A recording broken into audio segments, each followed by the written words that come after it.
qa'da gabay baryahan looma helin ruuxu qiil daya ee siday qamaradeedii u dhaceen qiimigeed dhimaye nimankii qadiyadiya jeclaa qaran marwaadkiisa nimankii quruun wada jirto qadaf la doonayay nimankii waxay qoonsadaan qirayay boogtiisa nimankii qareenka u ahaa inaynu qaan gaadhno timacadde qod buu noo ahaa qaadirkeen wadaye afqallooc sidii u qurbaxay malihin qaamuuse ummaddii qumaatiga lahayd hadafkii qoomowye waa kaa jiheeyihii qaldamay qaydka loo xidhay dib u qaadnay raadkeenniyoo ruuxba meel qabaye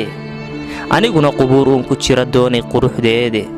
ballaanqubo rasaas waa intay saxalka qaadaay ummaddaa qumaatigii nacdo jecel qalloociiye waxa qadafka nolosha ugu wacan cudur qabiileede qandhadiisu waa midaan marnaba laga qaboobayni hortay jiraba soo qayliyoo laysu qiran waaye adhi qurux ilaan kama ilbaxo tan iyo qaabiile qabiilka adag layska waa mana qaraartaane afartaa intaan qaaf ka dayay marin ma qaadsiiye eesha iyo boogtii ma qalay qadafku waa ceebe ma qumbiciyey Soomaali bay tani qusaysaay afar kalena bala soo qadima waa qardhaas dhigane ummaday qabyaaladi hagtoo qaawan baan nahay waxa dunida qayrkeen qabsadee qolaba meel gaadhay qarniyaal la dhaafaynu weli soo qableenahay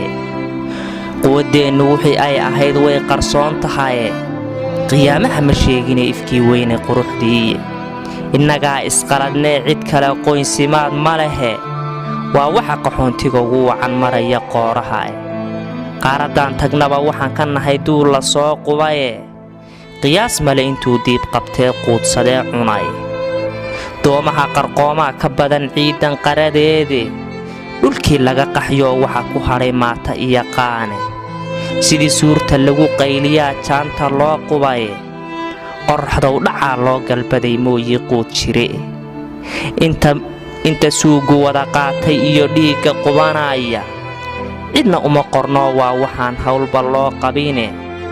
qorraxdii dhacdaba mayd qof baa qaad la leeyahay booraantay qodeen weeyo oy dabeed quluusheene adhi qulux ilaan kama ilbaxo tan iyo qaabiile qabiilka adag layska waa mana qaraartaane afartaa intaan qaaf ka dayay marin ma qaadsiiye eesha iyo boogtii ma qalay qadafku waa ceebe ma qumbiciyey Soomaali bay tani qusaysaay afar kanana balan soo qadima waa qardhaas dhigane umulaha qadoodigu dilee sabarku qaansoobi sabigiyo duqaytida xeryaha lagu qaraameeyey hablaha asayda wada qaaday ee cadowgu qoondaystay waa qabyaalad midhaheedii iyo amal quwaaxii malaha quusan maysaan hadduu yimi qadhaadhkiiye qodobadu gumaystuhu ka tegay maba khilaaftaane qoondaduu inoo xidhay dad yaho waa la qaayibay sidii uu inoo qaybiyaa qoysba meel yahay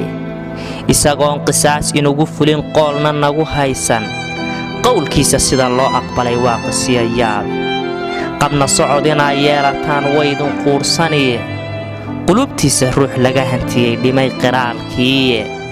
fikirkaaga qaadaa ka wacan ruux qadarintiiye qof intaadu nooshahay malihid qiimo kuu go'ane adhi qulux ilaan kama ilbaxo tan iyo qaabiile qabiilka adag layska waa mana qaraartaane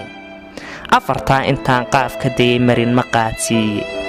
eesha iyo boogtii ma qalay qadafku waa ceebe ma qumbiciyey Soomaali bay tani qusaysaay afar kalena balan soo qadima waa qardhaas dhigane ummad yahay qabyaaladi malaha qiimo iyo khayre waa cudur quruun dhalan badala sharafku qaydnayde waa cudurka inoo kala ququbay qaabkanaan nahaye waa cudur haliyey qaran ka kacay lagu qurgooyaay waa cudur quluubtiyo jidhkiyo dhiigga qaayibe waa cudur qaraabiya xigaal qoorta laysjare waa qaabka shaydaanku uu aadmigow qale waa waxa isqardhaafkiina baday qoomamiya ciile qayrkeen waxay naga dibdhigay qulunkan weeyaane adhi qulux ilaan kama ilbaxo tan iyo qaabiile qabiilka adag layska waa mana qaraartaane afartaa intaan qaaf ka dayay marin ma qaadsiiye eesha iyo boogtii ma qalay qadafku waa ceebe ma qumbiciyey Soomaali bay tani qusaysaa afar kalena balaa soo qadima waa qardhaas dhigane inta qaranku hooseeya ee qoysku ina haysto inta madax qabiilkeedii wada tala quweynayso inta caaqil qooqani bulshadan qaybba mid haysto inta diintu quursiga tahee xeerku qurinaayo inta boqonta laysqoomayee laysu qarinaayo dimuqraadi baa nahay intaan quruxda moodayno qamamyada inaynaan ka bixin waanu qalannaaye ama qaata ama quba anigu idhi qiraalkii